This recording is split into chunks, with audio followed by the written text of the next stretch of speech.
Yo, what's happening? Patrick here, back with another video. And in today's video, we're going to talk about a topic of suffering.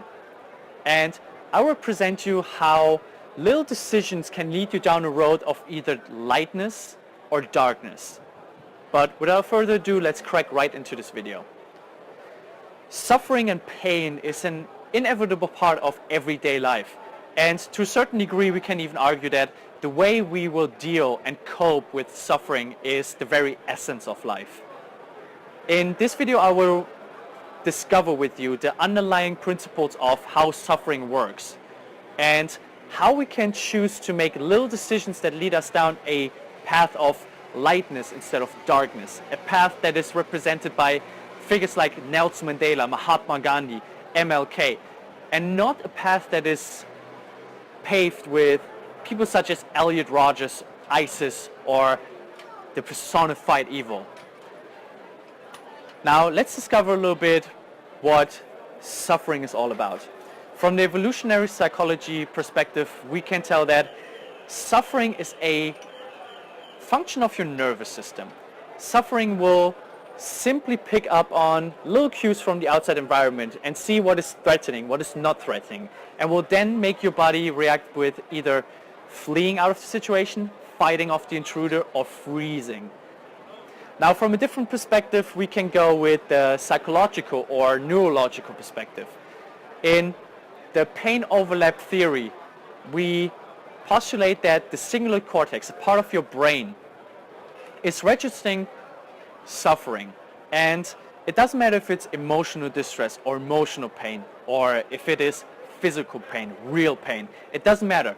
It is almost overlapping. It's almost the same. So, in fact, when we say that we are heartbroken when someone rejects us, it is actually pretty accurate. So, if we think about the fork in the road that is represented to us, the moment where we have to decide if we go down the path of lightness, the path of alleviating pain and suffering from other people, or if we go down the path of darkness, the path of inflicting pain onto other people. Once again, we are represented with these two choices, but it's not that we make one big choice. It is little choices every single day. Because like I said, every single day is filled with suffering, it's filled with pain, it's inevitable. So the little decisions matter quite a bit.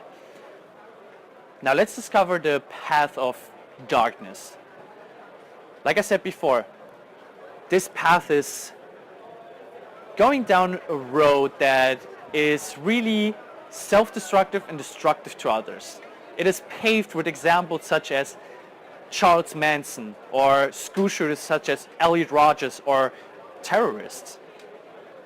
It is a path that leads you to inflict pain and suffering onto others because you want them to feel just exactly the same way as you felt. On his YouTube channel and in his videos, Elliot Rodger even points to the fact that he wants to make everybody suffer just exactly the same way as he did. He wants to make everybody equal in his eyes. So he went down the path of darkness, the path of wanting to inflict suffering. So everybody's equal. So he wants to make them feel just the way he felt. On the other hand, we have the path of lightness, the path of alleviating pain, alleviating suffering. This path is paved with examples such as Nelson Mandela, someone who dedicated his whole life to alleviate suffering and fighting for apartheid. Now, if you think about these two extreme examples, on the surface they have nothing to do with each other. They're portrayed by society and by the media in a different way. The school shooters are portrayed in a way such as the bad guys, the personified evil. And people like MLK, people like Nelson Mandela, people like Mahatma Gandhi, they're always in history being portrayed as the personified good in the world. If you look at these two people, they have nothing to do with each other. They have nothing in common. If you take the unifying element of suffering, you all of a sudden realize they're the same. They just went with different coping strategies. They just chose to go down a different path. They made little decisions based on what coping mechanisms they have, what they have inside themselves, and went down the path of lightness or darkness. Once again, if you see it in this perspective, all of a sudden the barrier between those two people totally collapses and it gets blurry. They're the same person. There's no personified good. There's no personified evil. They're just people making decisions. So what I want to encourage you into this video is to, whenever you're presented with this fork in the road to make this decision, always try to go for the light side. Always try to go with alleviating suffering, alleviating pain from other people. And I know this seems a little bit vague, and you might miss the practical advice, like the here are 3 tips to change XYZ. But what I really want to do in this video is I want to stress this one point. I really hammer it home. And I believe that the best way of preventing something from happening is giving people information.